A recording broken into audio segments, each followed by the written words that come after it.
네, 자, 그러면 두 번째 주제인데요. 아마 요 주제가 오늘 가장 여러분들의 눈길을 사로잡는 주제가 아닐까 생각합니다. 증시는 왜, 오늘 썸네일이기도 해요. 증시는 왜 새삼스럽게 파월의 50bp 인상 가능 발언에 놀랬나? 예. 제롬 파월 의장이요, IMF 패널 토론에 참석을 합니다. 크리스틴 라가르드 유럽 중앙은행 총재도 참석한 아주 그 빅매치였죠. 여기에서 파월 의장이 5월 회의에서의 50bp 인상 가능성을 언급을 하고요. 증시는 즉각적으로 이를 매파적으로 해석을 합니다. 그러면서 증시가 하락했고 계속해서 하락을 했죠. 금요일까지.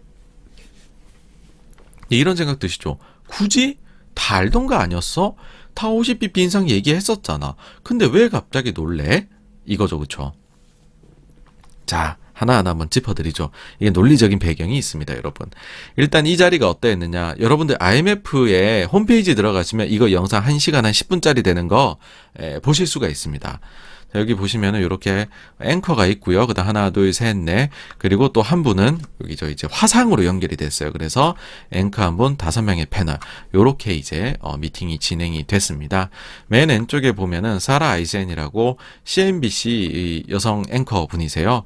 요분 같은 경우에 이제 저도 요번에 이제 요거 하면서 구글링을 해보니까는 저랑 동갑이더라고요. 상당히 놀랐는데.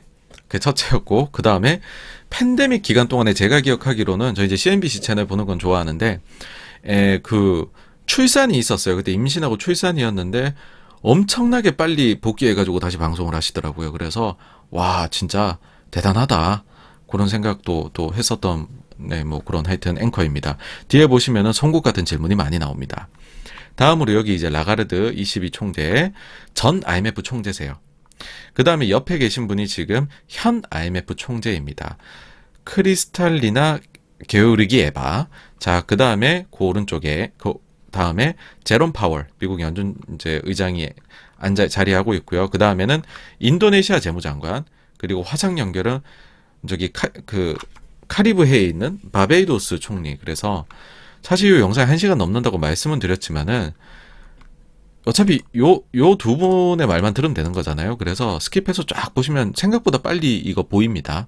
보시기를 권해드립니다. 관심 있으시면. 이날 이제 원래 주제는 우크라이나 러시아 이 얘기였어요.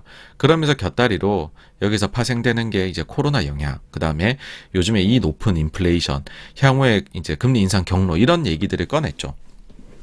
파월이 구체적으로 무슨 말을 했느냐 보시면은요, 정확히는 이렇게 표현했습니다. 파월이 5월 회의에서 50bp 인상안이 테이블에 올라갈 것이다. 자, 사실 전부 다 이것만 딱 떼가지고서는 매니처럼 50bp 인상 가능성을 언급했다. 그러면서 와, 매파적이야, 막 이런 얘기를 했죠. 그러니까는 여러분들 이해가 안 되시죠. 뉴스만 보면은. 아니, 50bp 인상, 연준에 있는 사람이라면, 위원이라면은 누구나 다 요즘에 얘기를 하고 다니는데, 파월도 저 얘기를 안 한 게 아닌데, 표현을 저 비슷하게 다 했는데 왜 갑자기 저거를 뭐 매파적이다 이렇게 해가지고서 기사대 헤드라인을 다 장식하고 이러는 거냐. 당연히 그런 의문이 드실 수가 있어요. 근데 이거 전에 이 대답을 파월이 왜 했느냐부터 봐야 돼요. 앵커가 이렇게 질문을 합니다. 오늘 아침까지로 보면 시장은 향후 3번의 회의에서 연달아 50bp 인상을 예상하고 있는데 이게 리즈너블 하냐, 합당하다고 보느냐라고 질문을 합니다. 파월한테. 여기에 대한 답변으로 요게 나와요. 근데 그 전에 파월이 다른 말들도 합니다. 요 말들은 보통의 지금 분석 자료나 언론 자료에선 빠져 있더라고요. 이게 더 중요한데 파월이 이렇게 대답합니다. 이 질문에 대해서. 지난 회의에서 많은 매니 위원들이 한 번 혹은 그 이상의 one or more 50bp 인상을 이야기했다. 그 다음이 중요해요. 시장은 우리가 보고 있는 것에 대해서 지금 요거를 소화해 나가고 있는, 처리해 나가고 있는 과정에 있는데 대체로 적절하게 반응하고 있는 것으로 보인다 라고 했습니다. 정확하게 이제 했던 발언을 이렇게 적어놨고요. 이 발언이 굉장히 매파적인 발언입니다, 여러분. 자, 앵커가 뭐라 그랬나요? 시장이 향후에 5월, 6월, 7월 3번의 회의에서 3번 연달아 50bp 인상 가능성을 현재 미국채 선물 시장에 반영하고 있는데 이게 적절하다고 보느냐, 합당하다고 보느냐, 리즈너블하다고 보느냐라고 질문을 던졌고, 파월 의장은 시장은 우리의 생각에 대해 가지고서 지금 가격 반영을 해 나가는 과정인데 연달아 3번 한다는 거 있잖아요. 이거를 대체로 적절하게 반응하고 있는 것으로 보인다라고 이야기를 해버린 겁니다. 그러니까는 연달아 3번 50bp 인상 가능해요라고 대답을 한 거다. 이렇게 보시면 됩니다. 자, 파월이 다 알려진 대로 5월에 50bp 인상 가능성만을 언급했을 뿐이다. 이렇게 생각하신다면 그거는 천만의 말씀입니다. 3번 연속 50bp 인상 가능성에 대해서 앵커는 화두를 던진 것이고 파월 의장은 대체로 시장이 적절하게 반응하고 있는 것으로 보인다라고 이야기를 한 겁니다. 그러니까는 이게 어떻게 되었느냐라고 했을 때 요 IMF 발언이 있기 전날에 이게 이제 7월입니다. 7월에 보시면은 금리 인상 경로가 원래 같으면은 지금 그 전에 5월에 50bp, 6월에 50bp 인상, 그 다음에 7월에는요 어떻게 인상 가능성이 매겨져 있었냐면 이게 너무 작으시죠? 좀 더 키워볼게요. 자, 5월, 6월은 50bp 인상하고 그 다음에 여기 7월 자료인데 7월에 50bp 인상할 것 같다라고 혹은 못 올릴 것 같다라고 하는 사람 다 합치면은 41%였어요. 그 다음에 아니야 7월에도 50bp 올릴 것 같아 혹은 그 이상도 올릴 수 있을 것 같아 라고 하는 사람이 58%였습니다. 아주 팽팽했죠. 그쵸? 근데 이날 파월이 이 발언 딱 하자마자 7월도 50이구나 하고서 7월 50bp 인상 가능성 혹은 그 이상이 95%로 바로 올라가 버립니다. 그러니까는 저 멘트의 반응을 바로 한 것이죠. 그러니까 이게 키입니다. 이게 결정적인 코멘트였다고 저는 그렇게 생각을 합니다. 그 다음으로 또 매파적인 파월의 발언들이 있었습니다. 앵커가 인플레이션에 대해서 질문을 해요. 특히 이제 인플레이션 피크에 대해 갖고 질문을 했는데, 그러니까 피크 가능성에 대해서 파월이 이렇게 대답을 합니다. 당초에는 지금 정도에서, 그러니까 한 3월, 4월 정도에서 인플레이션이 피크를 형성한 후에 연간 내내 계속해서 내려갈 것으로 기대를 했다라는 거죠. 하지만 이제 그 기대는 접었대요. 그리고 실제 진행 상황을 지켜볼 것이다라고 이야기를 합니다. 그러면서 이제 우리는 연준은 더 이상 공급 쪽 회복의 도움에 의존하지 않을 것입니다. 라고 이야기를 해요. 그러면서 우리는 중립금리 혹은 그 이상을 향해 또 신속하게란 단어를 씁니다. 신속하게 금리를 올려나갈 것이다 라고 이야기를 합니다. 여기서 매파성이 여러분 느껴지시나요? 뭐냐 하면 그전까지는 연준이 금리를 올려나갈 때 이 정도쯤이면 이제 슬슬 그러니까 선행지표들을 보고 그러니까 예를 들어 인플레이션의 선행지표가 될 만한 것들 공급망 교란이나 이런 것들을 보고 인플레를 적절히 판단해서 그 즈음에서 긴축의 강도를 피크를 찍고 좀 느슨하게 할 수 있을 거다라고 연준도 생각을 했다라는 겁니다. 어느 정도는. 그런데 이제는 공급망 교란이 나아지는 게 보인다고 하더라도 이거 보고서 우리가 인플레를 판단하지 않겠다라는 거죠. 실제로 인플레가 나오는 그 숫자를 보고 후행적으로 판단하겠다는 겁니다. 이거는. 그러면서 이거는 후행적으로 나오니까는 우리는 신속하게 빨리 올릴게 라고 이야기를 한 겁니다. 종합해보면 대단히 매파적인 이야기입니다. 그러니까는 앵커가 추가 질문을 해요. 근데 당신네가 그렇게 금리만 올려가가지고서 인플레를 잡는다라고 말하기엔 최근에 인플레를 올리는 요인들이 보면 우크라이나 러시아 전쟁, 중국의 봉쇄 뭐 그런 것들인데 이런 불확실 요인들은 지금 연준이 가지고 있는 통화 정책을 사용한다고 해서 인플레이션을 낮출 수 있는 그런 이슈들은 아니지 않냐라고 파월한테 추가 질문을 해요. 그러니까 파월이 뭐라 대답하냐 하면은 우리는 공급적 이슈에 영향을 줄 수 없어라고 캔트라고 대답을 합니다. 그리고 단기적으로 볼 때에도 음식이나 에너지 가격에도 연준은 영향을 줄 수 없다라고 이야기를 해요. 다만 연준이 할 수 있는 것은 연준의 정책 도구가 할 수 있는 건 뭐냐 하면 연준의 정책 도구라는 것들은 오로지 그래서 수요를 향한다라고 이야기를 합니다. 여러분 이제 여러 차례 말씀드렸지만은 지금 연준은요 수요를 좀 파괴를 해서라도 인플레를 잡고 싶어 해요. 무서운 얘기죠. 경기를 좀 꺼트리고 싶어 한다는 겁니다. 결국에는. 그러니까 앵커가 잘해요. 추가 질문을 바로 합니다. 수요를 향한다라고 파월 의장이 대답을 하니까 당연히 그러면은 실무 수요는 당연히 여기에 들어가는 것일 테고 앵커는 바로 굉장히 중요한 질문을 합니다. 그러면은요, 파월 의장, 수요를 잡기 위해서 주식 시장이 더 낮아져야 한다고 보고 있습니까? 라고 추가 질문을 합니다. 그러니까는 파월 의장이 좀 돌려 대답을 해요. 연준의 정책은 특정 자산을, 주식이라는 특정 자산을 겨냥해서 하는 것이 아닙니다. 연준의 정책이라는 것은 사실 두 가지인데요. 하루짜리 단기금리 시장을 이 단기금리 결정하는 것하고 그 다음에 자산 매입을 통해서 연준 자산의 총액을 관리하는 것뿐입니다. 그런데 이 연준의 두 가지 정책은 결국에는 자산 가격이나 전체적인 크레딧, 신용, 그 다음에 그 리스크 스프레드 같은 것들을 포함한 모든 금융 환경에 영향을 미치는 걸로 우리는 보고 있습니다. 그런데 이 모든 금융 환경, 파이낸셜 컨디션이 결국에는 실물 경제에 영향을 미치게 됩니다. 즉, 우리가 가지고 있는 카드라는 것은 금리하고 그다음에 이제 자산 매입인데, 그러니까 우리는 특정 자산을 막 겨냥하고 이러는 건 아닌데, 근데 우리가 가지고 있는 거는 고작 이 두 가지 카드인데, 이걸 사용하니까 자산 가격, 신용, 리스크 스프레드 등 모든 금융 환경에 우리가 영향을 미치게 되더라. 그리고 이렇게 영향을 받은 금융 환경은 궁극적으로는 실물 경제에 영향을 미치는 두 단계 구조를 가지고 있더라. 라고 이야기를 합니다. 그리고 연준은 현재 금융 환경을 굉장히 면밀히 모니터링하고 있습니다. 정도로 이야기를 해요. 이 말은 뭐냐 하면은, 지금의 이런 높은 인플레이션을 잡기 위해서, 인플레라는 현상 자체는 지금 실물 경제에서 나타나고 있는 거잖아요.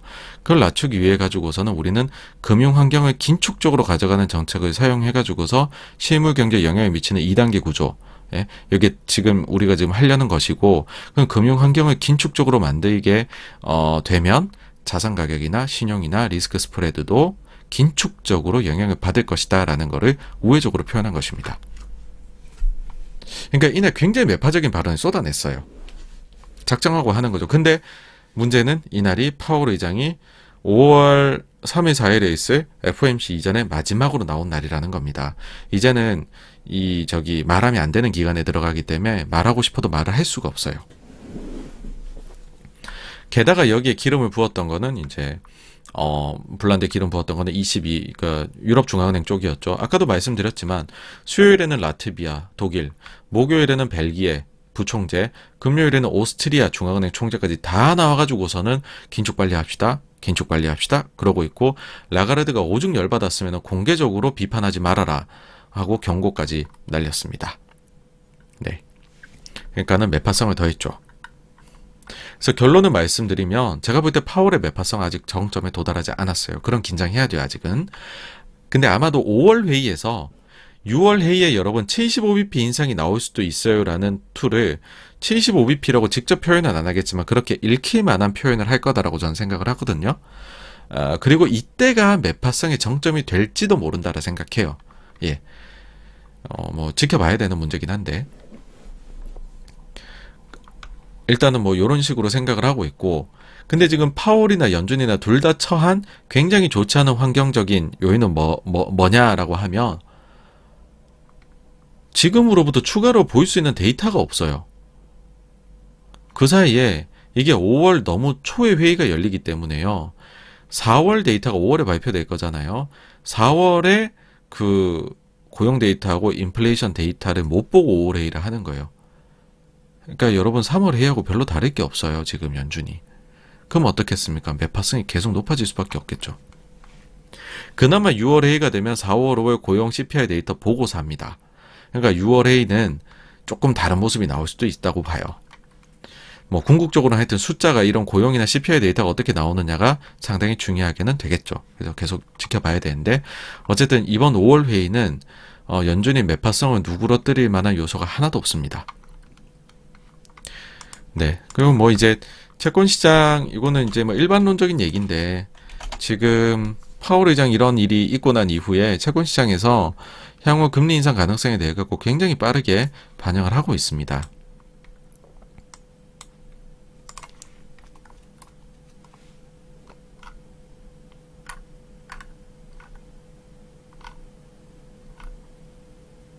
네. 그래서 지금 요게 이제 22년 5월 4일 날 회의인데요. 바로 다음 회의죠. 5월 달에 있는 회의. 이제 25bp 인상 가능성을 제기한 사람은 한 명도 없어요. 50bp 인상 가능성 99.6%. 이번에 75bp 인상할 수도 있어 라는 의견이 이번 주 들어 처음으로 나옵니다. 0.4%. 자, 다음 회의로 가겠습니다. 6월달 회의 어떻게 예상을 하느냐. 50bp 인상 가능성을 제일 높게 보는 거죠. 25bp 인상 가능성이 29.9%, 50bp 인상 가능성은 69.8% 보고 있습니다.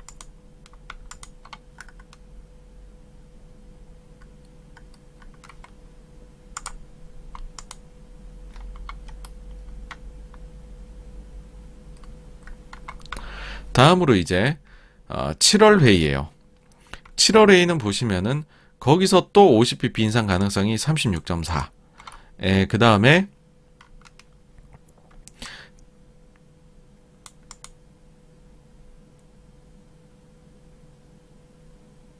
아니죠. 25bp 인상 가능성은 36.4, 50bp 인상 가능성은 58.4로 보고 있고요. 궁극적으로 연말로 가가지고서는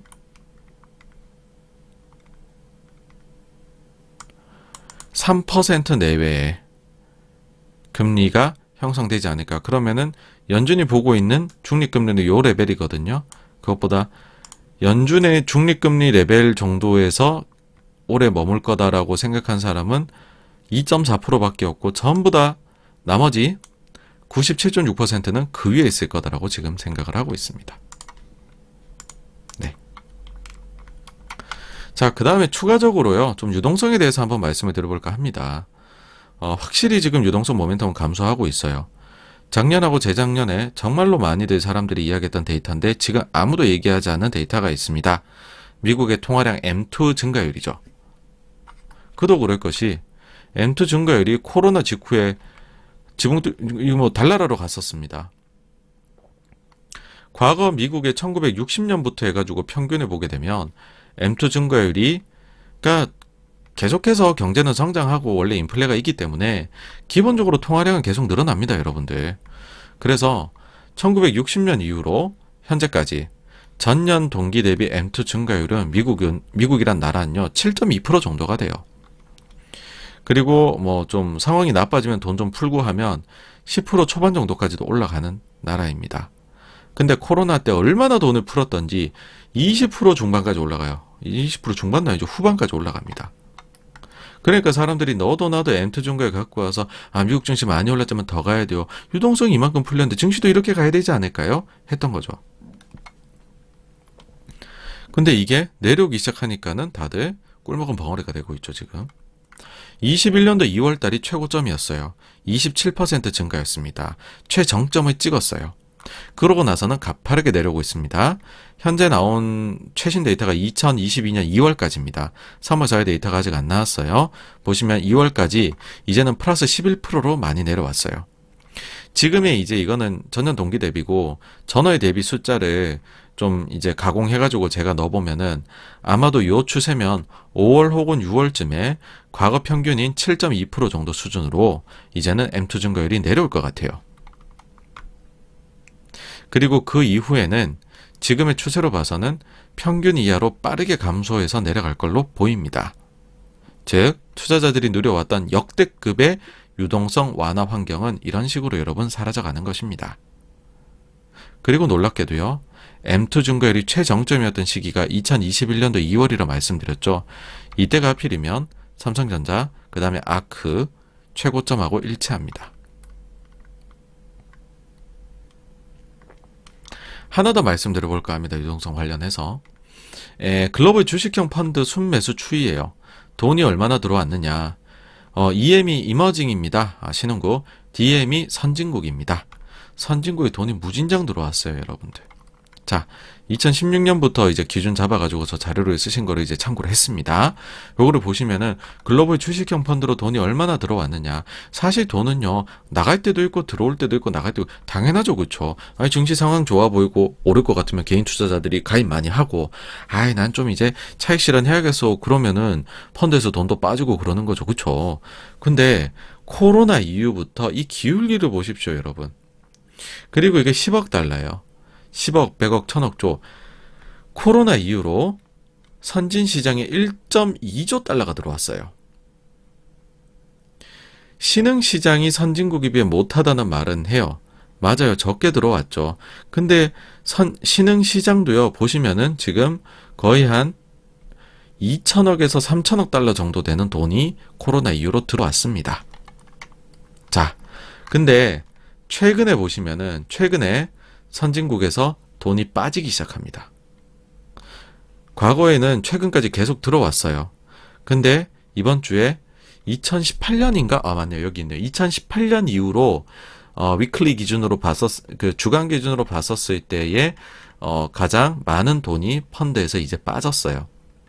그럼에도 불구하고 신흥국은 증가했습니다, 여러분.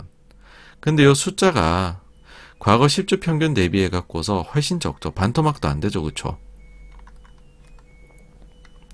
그러다 보니까는 신흥국도 돈이 좀 들어왔다고는 하지만은 이거는 뭐 오히려 과거 평균보다 적게 들어오고 있는 거니까는 유동성 환경이 나빠지고 있다고 말씀드릴 수가 있겠죠.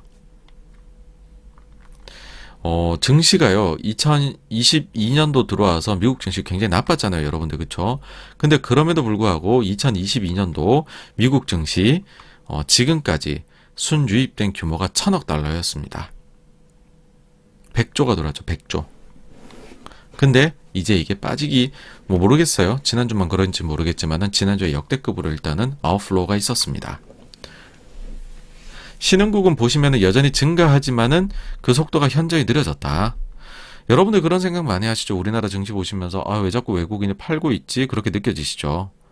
근데요, 이 자료를 보시면은 2020년도 후반부터 해서 이때가 사실 10월 정도로 보이죠, 그쵸? 이때부터 우리나라 증시 삼성전자가 쫙 올랐죠, 그쵸? 우리 유동성 누렸습니다, 여러분. 2020년 4분기부터 이머징에도 자금이 급격히 들어오기 시작을 했어요. 그래서 이걸 반대로 보셔야 됩니다. 그나마 펀드에 이머징 쪽에 돈이 들어오고 있기 때문에 외국인이 이 정도밖에 안 나간 거라고 보셔야 돼요. 근본적으로 한국이 가진 문제는 뭐냐 하면은 우리가 이머징에서 되게 크거든요. 우리가 이머징에서 되게 큰데 이게 구조적인 요인으로 계속 이머징에서 비중이 계속 줄어들고 있어요. 그래서 외국인이 나갈 요인이 상당히 많은 나라입니다, 한국은. 뭐 가령 예를 들어서 사우디에서 아람코가 상장한다. 그럼 우린 비중이 줄어들 수밖에 없죠. 카타르가 이머징 지수에 들어온다. 우리가 줄어들 수밖에 없습니다. 자꾸만 이제 선진 지수에 가야 된다. 그 외환시장이 개방해야 된다. 이런 얘기를 하는 데는 이유가 있습니다. 구조적인 문제거든요.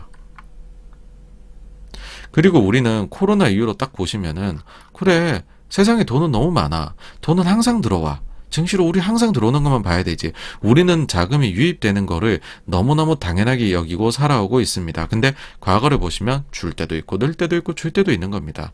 당연하죠. 근데 그렇다고 해서 M2가 줄었느냐? 아니요, M2는 항상 늘어요.